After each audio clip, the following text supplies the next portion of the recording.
Assalamualaikum warahmatullahi wabarakatuh. Pemirsa dimanapun Anda berada, apa kabar? Semoga Allah Ta'ala melindungi kita dimanapun kita berada. Kembali lagi di channel TV9 dalam program Rumah Ilmu. Saling bantu, saling jaga, cari ilmu di rumah saja. Kali ini bersama saya Bung Zulmi dengan narasumber kita Ahmad Izhar Zulmi MPD dari SMP Negeri 48 Surabaya. Baik pemirsa, di masa pandemi ini kita tidak bisa mendatangkan langsung narasumber kita. Untuk itu kita mencoba menghubungi beliau by virtual. Bagaimana? Kita sudah terhubung dengan narasumber kita, Pak Nizar. Bisa dengar suara saya? Assalamualaikum Pak Nizar. Ya, waalaikumsalam warahmatullahi wabarakatuh, Bung Zulmi. Baik, bagaimana kabarnya Pak Nizar? Baik, alhamdulillahirabbil alamin. Baik Pak Nizar, kali ini kita akan membahas materi tentang kehadiran Islam mendamaikan bumi Nusantara. Tapi sebelum itu kita sampaikan terlebih dahulu KD dan tujuan pembelajarannya. Bisa dilihat di layar kaca sebelah. Kompetensi dasar: memahami sejarah perkembangan Islam di Nusantara. Menyajikan rangkaian sejarah perkembangan Islam di Nusantara. Untuk tujuan pembelajarannya, siswa mampu menjelaskan sejarah masuknya Islam di Nusantara. Siswa mampu menjelaskan cara-cara Islam masuk ke Nusantara. Siswa mampu menunjukkan bukti-bukti sejarah masuknya Islam di Nusantara. Siswa mampu menyebutkan kerajaan-kerajaan Islam di Nusantara. Siswa mampu mengambil hikmah masuknya Islam di Nusantara. Baik pemirsa Rumah Ilmu yang dirahmati Allah SWT, Indonesia dikenal sebagai negara dengan penduduk muslim terbesar di dunia. Padahal jika kita melihat sejarah lahirnya agama Islam yang dibawa para nabi, Indonesia tidak begitu dikenal. Namun berkat kegigihan para dai dan ulama, perkembangan Islam di Nusantara begitu pesat sampai saat ini. Lalu, bagaimanakah alur perjalanan dakwah di Nusantara? Langsung saja kepada Bapak Ahmad Izhar Zulmi MPD, kepadanya dipersilahkan. Baik, terima kasih atas waktunya Bung Zulmi. Assalamualaikum warahmatullahi wabarakatuh. Kembali lagi bersama saya Pak Nizar dalam program Rumah Ilmu. Saling bantu, saling jaga, cari ilmu di rumah saja. Alhamdulillah anak-anak, bagaimana kabarnya hari ini? Mudah-mudahan kita semua dalam keadaan sehat walafiat. Mudah-mudahan di masa pandemi ini segera berakhir dan kita bisa segera tatap muka bersama-sama seperti sedia dulu kala. Baik, sebelum dimulai, sudah dijelaskan oleh Bung Zulmi tadi untuk KD-nya dan tujuan pembelajarannya sudah dijelaskan. Materi kali ini kita akan membahas kehadiran Islam mendamaikan bumi Nusantara. Sebelum itu, marilah kita berdoa terlebih dahulu. Mudah-mudahan apa yang kita pelajari bermanfaat. Mudah-mudahan apa yang kita pelajari diberikan berkah oleh Allah Subhanahu wa Ta'ala.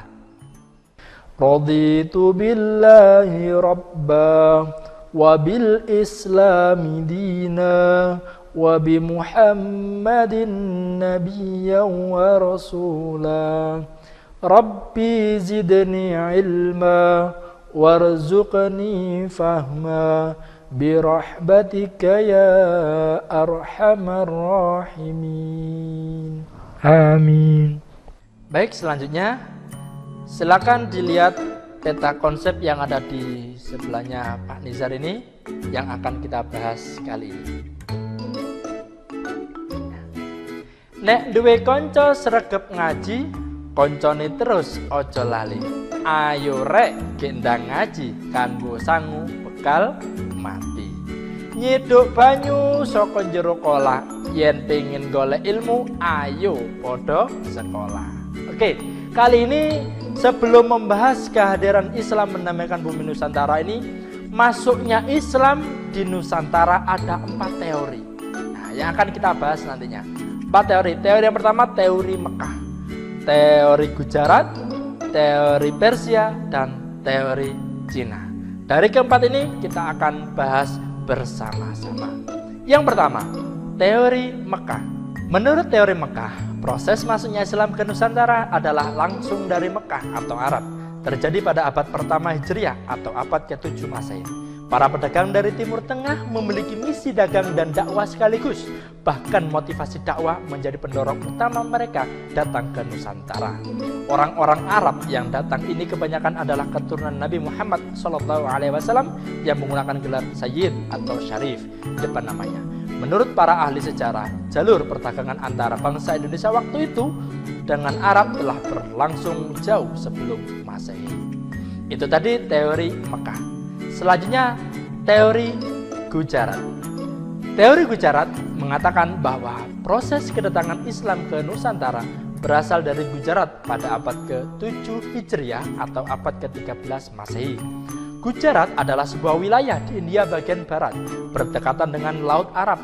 Menurut teori ini, orang-orang Arab bermadzhab Syafi'i telah bermukim di Gujarat dan Malabar sejak awal Hijriah abad ke-7 Masehi. Namun, yang menyebarkan Islam ke Nusantara bukanlah dari orang-orang Arab langsung, melainkan pedagang Gujarat yang telah memeluk Islam dan berdagang ke Nusantara.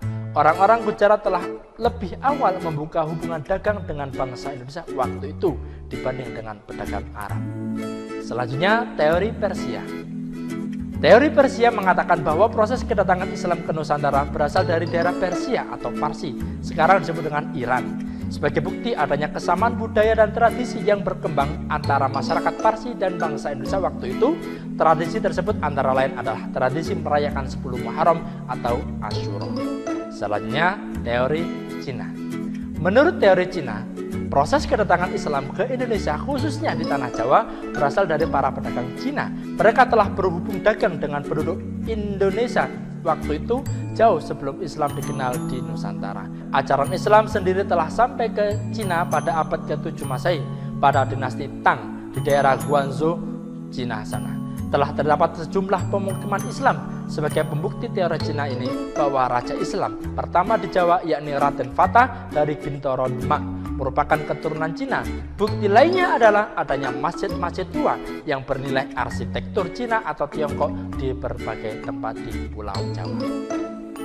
Bu Jamila jalan-jalan ke Pulau Madura. Itulah keempat teori masuknya Islam di Nusantara. Selanjutnya, bagaimana masuknya Islam atau cara-cara masuknya Islam? Ikuti terus video ini, jangan kemana-mana. Jangan kemana-mana, tetap di channel TV 9, Santun Menyejukkan.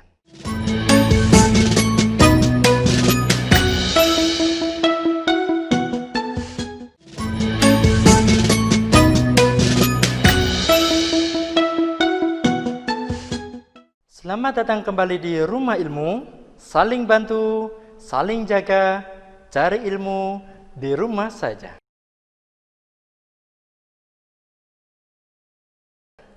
Gundul gundul pacul-cul gembelengan, nyunggi nyunggi wakul-kul gembelengan, wakul glimpang sekane dadi saklatar, wakul glimpang sekane dadi saklatar. Oke, ketemu lagi bersama saya Pak Nizar. Tadi lagunya Gundul-Gundul Pacul dipopulerkan oleh siapa?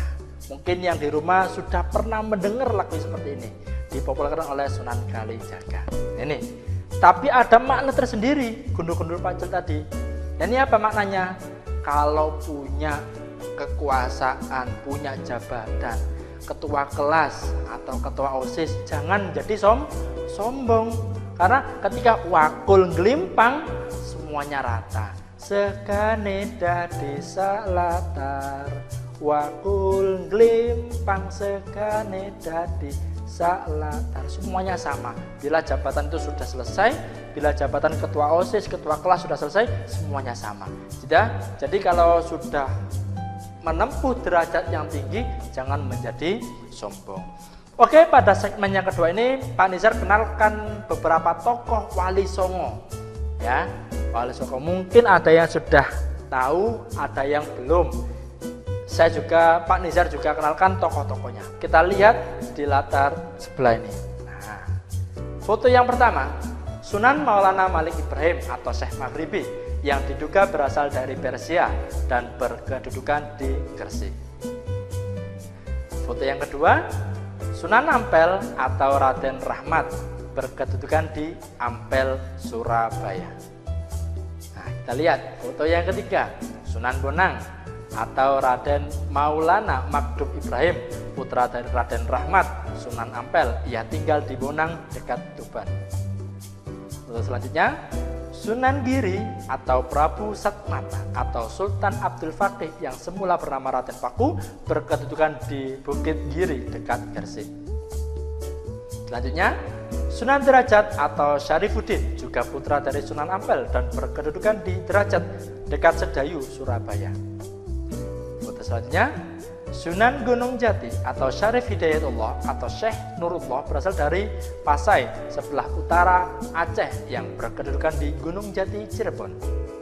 Selanjutnya, Sunan Kudus atau Ja'far Shadiq, putra dari Raden Usman Haji yang berkenal Sunan Ngandung di Jipang Panolan, berkedudukan di Kudus. Selanjutnya, Sunan Kalijaga. Nama aslinya Raden Masyahid. Beliau adalah putra Tumenggung Wilatikta, Bupati Tuban yang berkedudukan di Kadilangu dekat Demak. Selanjutnya, Sunan Muria atau Raden Umar Said adalah putra dari Sunan Kalijaga, berkedudukan di Gunung Muria, Kudus. Mangan jeneng bareng Mbak Markona, dadi wong sing soleh soleha.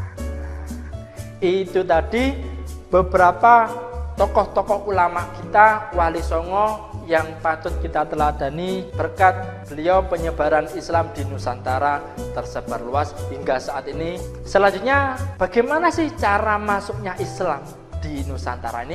Ada beberapa cara. Ada yang melalui perdagangan, ada yang melalui perkawinan, ada yang melalui pendidikan, ada yang melalui hubungan sosial, bahkan ada yang melalui kesenian. Yang pertama, melalui perdagangan. Proses penyebaran Islam melalui jalur perdagangan dilakukan oleh para pedagang muslim pada abad ke-7 sampai abad ke-16 Masehi. Para pedagang tersebut berasal dari Arab, Persia, dan India. Jalur perdagangan saat itu menghubungkan Asia Barat, Asia Timur, dan Asia Tenggara.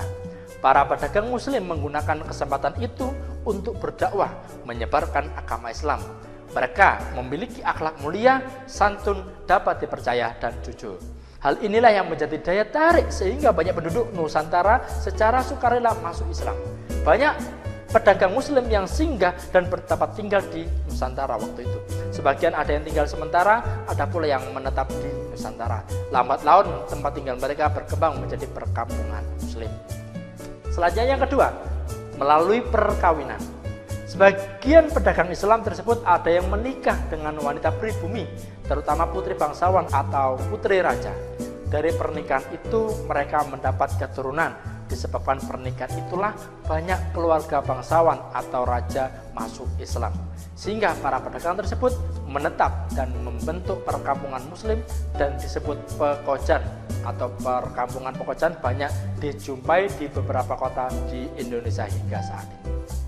Selanjutnya yang ketiga, para mubaligh mendirikan lembaga pendidikan Islam di beberapa wilayah Nusantara. Lembaga pendidikan Islam ini berdiri sejak pertama kali Islam masuk di Nusantara. Nama lembaga-lembaga pendidikan Islam itu berbeda di tiap daerah.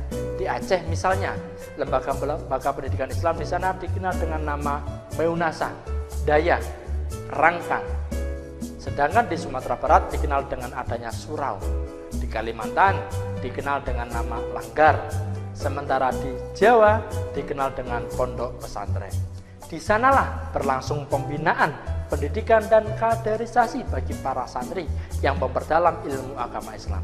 Mereka tinggal di pondok atau asrama dalam jangka waktu tertentu menurut tingkatan kelasnya setelah menamatkan pendidikan pesantren. Mereka kembali ke kampung masing-masing untuk menyebarkan Islam. Melalui cara inilah Islam terus berkembang menyebar ke daerah-daerah yang terpencil. Selanjutnya, melalui hubungan sosial. Para mubalik yang menyebarkan Islam di Nusantara pandai dalam menjalin hubungan sosial dengan masyarakat. Mereka yang telah tinggal menetap di Nusantara aktif membaur dengan masyarakat melalui kegiatan-kegiatan sosial. Sikap mereka santun, memiliki kebersihan jasmani dan rohani.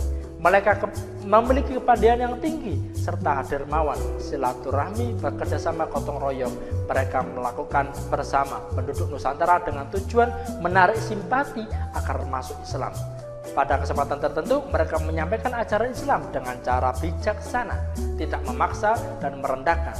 Islam mengajarkan persamaan hak dan derajat bagi semua manusia, karena kemuliaan manusia tidak ditentukan oleh kastanya, melainkan karena ketakwaannya kepada Allah Subhanahu wa taala. Islam juga mengajarkan umatnya untuk saling membantu, yang kaya yang membantu miskin, yang kuat membantu yang lemah, dan saling meringankan beban orang lain. Dengan demikian, ajaran Islam makin mudah diterima oleh penduduk. Untuk selanjutnya, kita ikuti di segmen berikutnya. Tetap jangan kemana-mana, tetap di channel TV 9, Santun Menyejukkan. Jangan kemana-mana, tetap di channel TV 9, Santun Menyejukkan.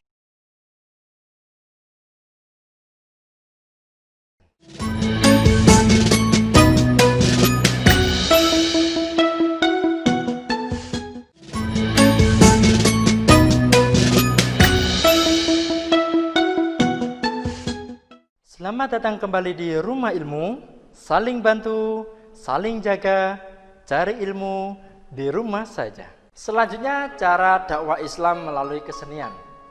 Sebelum Islam datang, kesenian dan kebudayaan Hindu-Buddha telah mengakar kuat di tengah-tengah masyarakat. Kesenian tersebut tidak dihilangkan, tetapi justru digunakan sebagai sarana dakwah. Cabang-cabang seni yang dikembangkan para penyebar Islam diantaranya adalah seni bangunan, seni pahat dan ukir, seni tari, seni musik, dan seni sastra.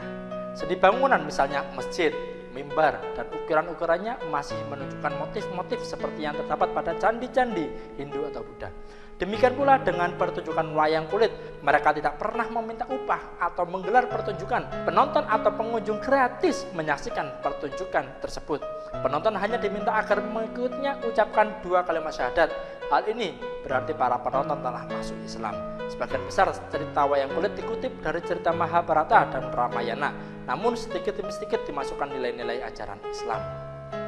Pemirsa, dimanapun Anda berada, contohnya pertunjukan wayang kulit, waktu itu masyarakat ingin menonton pertunjukan wayang kulit, tapi tiketnya cuma 2 kalimat syahadat, tidak perlu membayar. Apa 2 kalimat syahadat? Asyhadu alla ilaha illallah wa asyhadu anna Muhammadar Rasulullah. Kini sudah berabad-abad berlalu, semarak lagikah semangat merdeka? Ingatkah kamu hari itu, sewaktu negeri kita disinggah para ulama? Pemirsa budiman yang dimanapun Anda berada, faktor penyebab agama Islam dapat berkembang pesat di Nusantara. Yang pertama, syarat masuk agama Islam sangatlah mudah. Yang kedua, agama Islam tidak mengenal sistem pembagian masyarakat berdasarkan kasta. Yang ketiga, penyebaran agama Islam dilakukan dengan jalan yang damai. Dan yang keempat, sifat bangsa Indonesia waktu itu yang ramah dan tamah hingga saat ini. Bukti tidak ada paksaan dalam beragama Islam sebagaimana dalam Quran surah Al-Baqarah surat kedua ayat 256. Sebagai berikut. A'udzu billahi minasy syaithanir rajim. Bismillahirrahmanirrahim. La ikraha fid din. Qad tabayyana ar-rusydu minal ghayy. Faman yakfur bit-taghuti wa yu'min billahi faqad istamsaka bil 'urwatil wuthqa la infisama laha wallahu sami'un 'alim. Yang artinya, tidak ada paksaan untuk memasuki agama Islam. Sesungguhnya telah jelas jalan yang benar daripada jalan yang sesat. Karena itu barang siapa yang ingkar kepada taghut dan beriman kepada Allah, maka sesungguhnya ia telah berpegang kepada buhul tali yang amat kuat yang tidak akan putus, dan Allah Maha mendengar lagi Maha mengetahui. Selanjutnya terkait dengan bukti ajaran Islam telah masuk di Nusantara, ada beberapa kerajaan-kerajaan Islam. Di antaranya adalah satu, ada kerajaan Samudra Pasai. Yang kedua, ada kerajaan Aceh. Yang ketiga, ada kerajaan Demak. Yang keempat, ada kerajaan Pajang. Yang kelima, ada kerajaan Mataram Islam. Yang keenam, ada kerajaan Banjar. Yang ketujuh, ada kerajaan Gorontalo. Yang kedelapan, ada kerajaan Ternate. Dan yang terakhir, ada kerajaan Tidore. 2, 3, 4, 5, 6, 7, 8, 9. Kita hidup takkan lama, jangan lupa amal siapkan. Oke, sebelum Pak Nizar akhiri, ada sedikit lagu untuk kita semuanya, sekaligus renungan bagi kita sekalian. Yang sudah tahu lagunya, mari kita nyanyikan bersama-sama. Yang di rumah yang sudah tahu lagunya, lagu zaman dahulu yang dipopulerkan oleh Sunan Kalijaga, kita nyanyikan bersama-sama. Ler iler, ler iler, tandure wasumi ler ta ijo, royo royo tak senggo temanten anyar, tak senggo temanten anyar. Caangon, caangon, peneno blimbing kuwi, lunyu lunyu peneno kanggo mbaso dodotira, kanggo mbaso dodotira. Dodotira, dodotira, kumenter beda ing pinggir Tandamana Jlumatono, kanggo sepo mengko sore, mumpung padang rembulane, mumpung jembar kalangane, yo sura o sura iyo.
Baik, mungkin itu yang bisa saya sampaikan.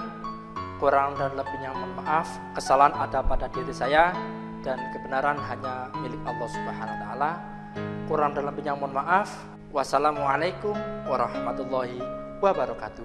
Kembali ke studio. Waalaikumsalam warahmatullahi wabarakatuh. Alhamdulillahirabbil alamin. Terima kasih kepada Bapak Ahmad Nizar Zulmi atas materi yang disampaikan. Mudah-mudahan menambah wawasan keislaman kita dan bermanfaat bagi kita semuanya. Sebelum kita akhiri, ada tugas bagi pemirsa yang ada di rumah. Berikut tugasnya. Yang pertama, bagaimana alur perjalanan dakwah di Nusantara? Yang kedua, sebutkan 9 nama Wali Songo. Yang ketiga, jelaskan cara-cara dakwah di Nusantara.